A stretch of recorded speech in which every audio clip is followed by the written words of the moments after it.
Hello friends, welcome to study classes. Friends, आज की इस वीडियो में मैं आप लोगों को बताऊंगी have to and had to का यूज। ओके, कहाँ पर हम किस सेंटेंस में हैव टू का यूज करते हैं और कहाँ पर हम हैड टू का यूज करते हैं।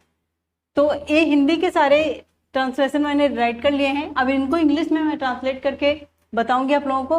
और लास्ट में मैंने हर एक में एक एक सेंटेंस छोड़ दिया है जो कि आपको ट्रांसलेट करके बताना है।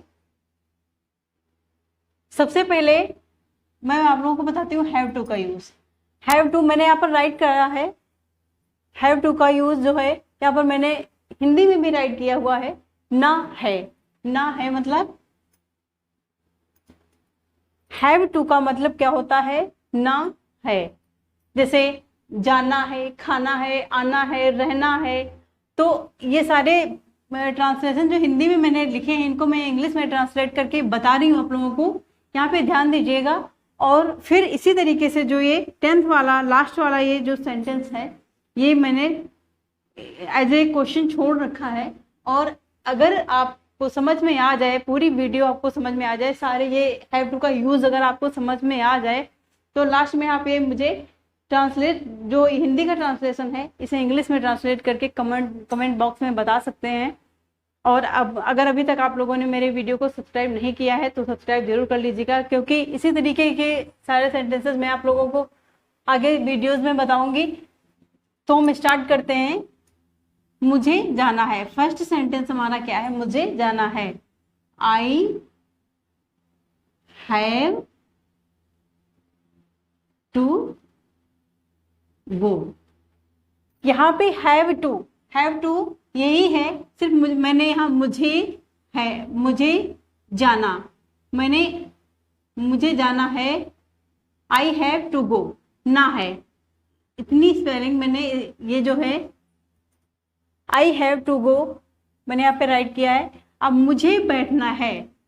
I have to sit, have to. मुझे देखना है। I have to see. मुझे पढ़ना है। I have to read. मुझे खेलना है। I have to play. मुझे गाना है।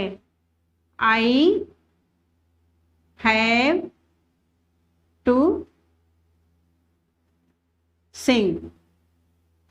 मुझे कहना है। आई हैव टू से। मुझे पूछना है। I have to ask.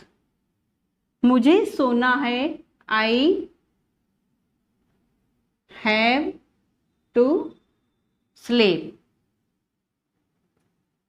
ये जो है यहाँ पे हैव टू सब में ना है के लिए देखिए, ना है बैठना, देखना, पढ़ना, खेलना, गाना, कहना, पूछना, सोना, खाना।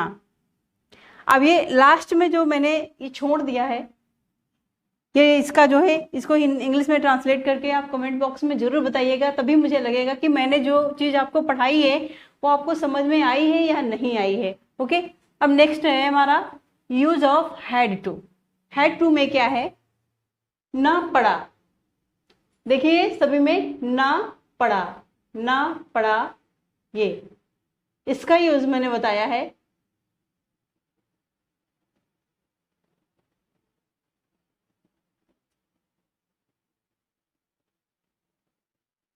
ये बाकी आप जो है इनकी इंग्लिश लिखेंगे, ये जो वर्ड्स हैं, जैसे मुझे जाना पड़ा, I had to go.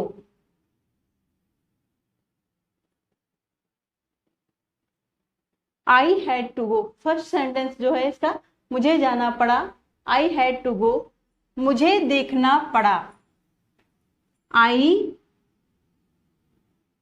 Had to see, I had to eat,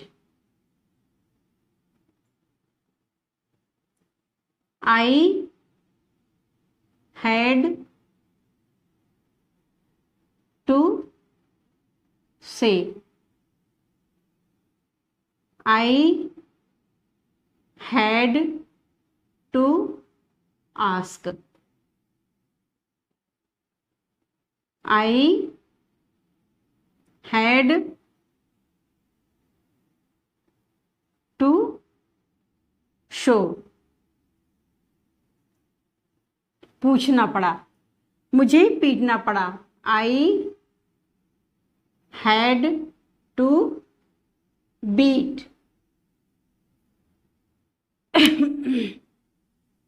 आई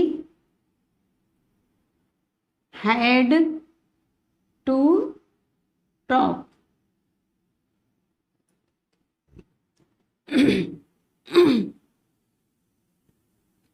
आई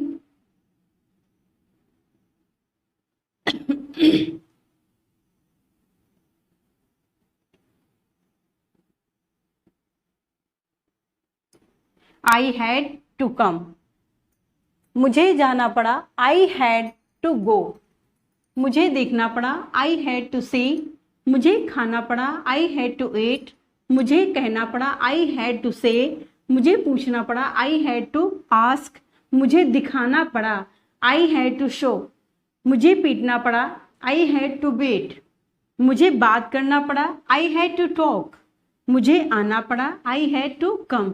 इसी तरीके से और भी बहुत सारे सेंटेंसेस आप अपने आप से राइट करके उनको इंग्लिश में ट्रांसलेट कर सकते हैं। अगर आपको ये चीज़ समझ में आई है, देखिए इसमें कुछ भी टफ नहीं है, कुछ भी इसमें मुश्किल नहीं है इस तरीके के सेंटेंसेस को इंग्लिश में ट्रांसलेट करना। आई थिंक अब आप लोगों को बहुत अच्छी तरीके से समझ में आ गया होगा। अगर इस तरीके से कोई भी हिंदी में सेंटेंसेस आते हैं तो आप उनको इजीली ट्रांसलेट कर लेंगे इंग्लिश में। आपको क्या करना है, सिर्फ यहाँ फर्स्ट और सेकेंड यहाँ पे इसकी इंग्लिश आपको आनी चाहिए। जैसे मुझे जाना पड़ा, आई हैड टू गो, बाकी सभी में हैड टू यूज होगा। अब देखिए इसमें क्या है, मुझे खाना पड़ा, आई हैड टू ईट। ये सारे सेंटेंसेस मैंने आप लोगों को रीड करके भी बताए हैं और इंग्लिश में ट्रांसलेट करके बताए हैं। अगर आप लोगों को ये समझ में आया है तो खुद से कुछ हिंदी के ट्रांसलेशन बनाइए अपने आप से और फिर उनको इंग्लिश में ट्रांसलेट करके देखिए। ये लास्ट में उसे मैंने लास्ट में छोड़ दिया है, एक एक सेंटेंस मैंने छोड़ दिया है सभी में, जिसको आप ट्रांसलेट करके कमेंट बॉक्स में ज़रूर बताइएगा, जिससे मुझे ये समझ में आएगा, मुझे पता चलेगा कि हाँ आप लोगों को जो मैंने समझाया है वो समझ में आया है। अब नेक्स्ट में मैं आप लोगों को बता रही हूँ लेट का use, let and begin to का यूज़। लेट ने दो, लेट का मतलब होता है अगर किसी सेंटेंस में आपने लेट आपने पढ़ा होगा बहुत सारे सेंटेंसेस में, तो लेट वर्ड का मतलब क्या होता है, ने दो, मतलब मुझे ऐसा करने दो, खाने दो, पीने दो, जाने दो, रहने दो। ओके, फिर है बिगिन टू का यूज बाद में बताएंगे, ने दो। तो अब इनको मैं इंग्लिश में ट्रांसलेट करके बताती हूँ आप लोगों को। मुझे जाने दो, लेट का यूज सेंटेंस के स्टार्ट में ही करते हैं, लेट मी गो, उसे सीखने दो, लेट हिम लर्न, मुझे सोने दो, लेट मी स्लीप, उसे करने दो, लेट हिम डू, मुझे नहाने दो, लेट मी बाथ, उसे पढ़ने दो, लेट हिम read, उसे आने दो, let him come, उसे दौड़ने दो, let him run, let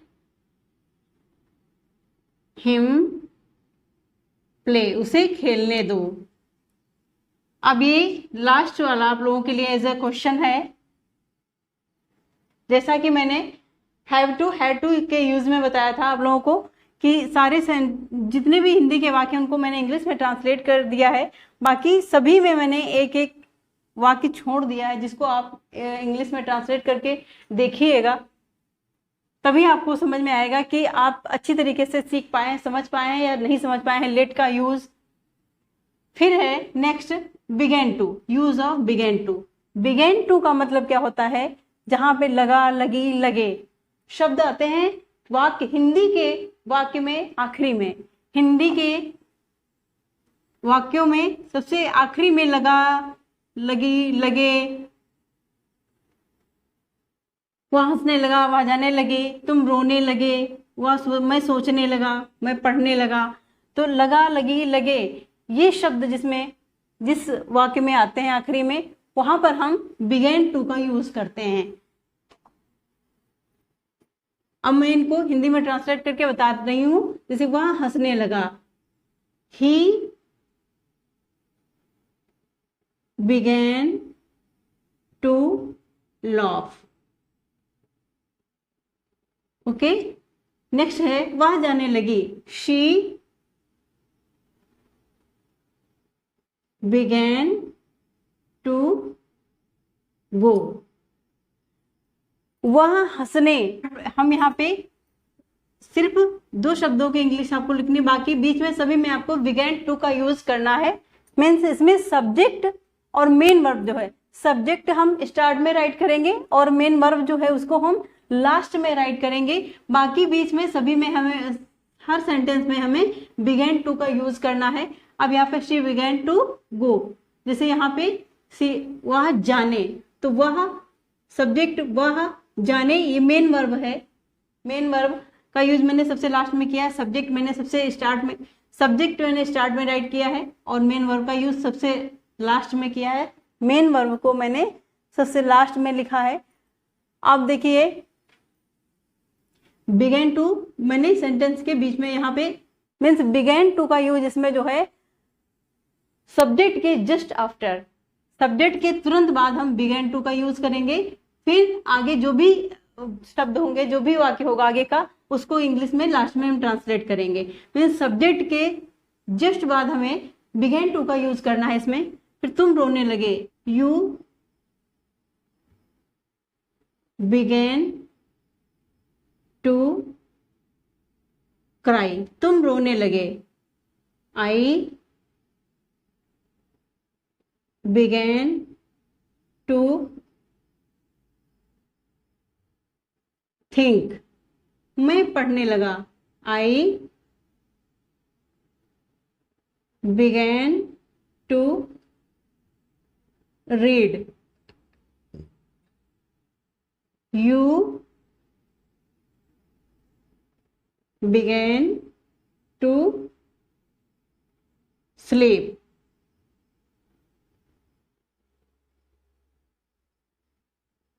वह आने लगा, तुम सोने लगे, you began to sleep। वह आने लगा, he began to come। तुम खाने लगे, you began to eat। He began to run। इसमें भी लास्ट में मैंने एक वाक्य छोड़ दिया है, इसको आप इंग्लिश में ट्रांसलेट करके देखिएगा खुद से। आज मैंने आप लोगों को have to, had to, let and begin to का यूज बताया है। अगर आप लोगों को ये वीडियो पसंद आई है तो ऐसी ही और आगे की वीडियो देखने के लिए हमारे चैनल को सब्सक्राइब जरूर करें, लाइक करें, कमेंट करके हमें बताएं, जिससे कि हम इससे ज़्यादा और अच्छे से अच्छे वीडियोस आप लोगों के लिए नॉलेजफुल वीडियोस ला सकें। मेरा ये जो चैनल है ये सभी के लिए है, ये सिर्फ बच्चों के लिए नहीं है या स्टूडेंट के लिए नहीं है। ये इससे जो है हर कोई इंग्लिश सीख सकता है, क्योंकि आजकल मोस्टली पेरेंट्स अपने बच्चों को इंग्लिश मीडियम स्कूल में पढ़ाते हैं, जिससे क्या होता है कि बच्चे स्कूल में तो 6 आवर्स ही अपना टाइम देते हैं, वहाँ पे जितनी देर टीचर्स उनसे कम्युनिकेशन करते हैं उतनी देर वो जो कुछ भी बोल पाते हैं बोलते हैं। ये होता ये है कि बच्चे स्कूल में जितना सीख करके आए, अगर उस चीज़ को रिवाइज नहीं करेंगे तो वो भूलते जाएंगे और उन चीज़ों को वो अपने अंदर सही से ऑब्जर्व नहीं कर पाएंगे। इसलिए ये भी ज़रूरी है कि पेरेंट्स को भी उनसे इंग्लिश में बात करनी चाहिए और उनसे जो भी वर्ड्स हों, डेली यूजेज वर्ड्स या जितनी भी मतलब जो भी चीज़ें हैं छोटी मोटी, उनको इंग्लिश में ही उनसे बोलनी चाहिए। तो इससे क्या है, हमारे चैनल से जो पेरेंट्स हैं वो भी सीखेंगे। फादर्स के पास टाइम नहीं रहता है, लेकिन जो मदर हैं, मोस्टली मदर्स जो भी हाउस वाइफ हैं या जो टीचिंग कर रही हैं, ऐसा नहीं है कि किसी को इंग्लिश आती नहीं है, मैं ये नहीं कह रही हूँ कि किसी को इंग्लिश आती नहीं है, लेकिन होता क्या है कि आते हुए भी हम हेजिटेट हो जाते हैं। कहीं लोगों के बीच में बैठे हैं तो हमें ये हेजिटेशन रहती है कि पता नहीं हम कोई शब्द बोले तो ऐसा ना हमारे मुंह से गलत ना निकल जाए, जिससे हमारी हंसी हो जाए, लोग हमारा मजाक बनाए। ठीक है, आते हुए भी हम हेजिटेट रहते हैं। क्यों? क्योंकि हम बोलने की प्रैक्टिस नहीं करते हैं, हम आगे बढ़ने की हमारे अंदर जो है हम अपनी इनर पावर को इंक्रीज नहीं करते हैं। तो आप जो है हमारे चैनल से जो मदर हैं या कोई भी फादर हैं या बड़े भाई बहन हैं या बच्चे भी हैं, बच्चे भी इसे ट्रांसलेशन सीखेंगे, इंग्लिश में बोलना सीखेंगे। तो अगर आज की ये वीडियो आप लोगों को पसंद आई तो एक बार मैं फिर से आप लोगों से कह रही हूँ कि ऐसे ही और सारे वीडियोस देखने के लिए हमारे चैनल को सब्सक्राइब जरूर करें और मैं इससे ज़्यादा अच्छा कुछ आप लोगों के लिए लाने की कोशिश करूँगी। Thank you.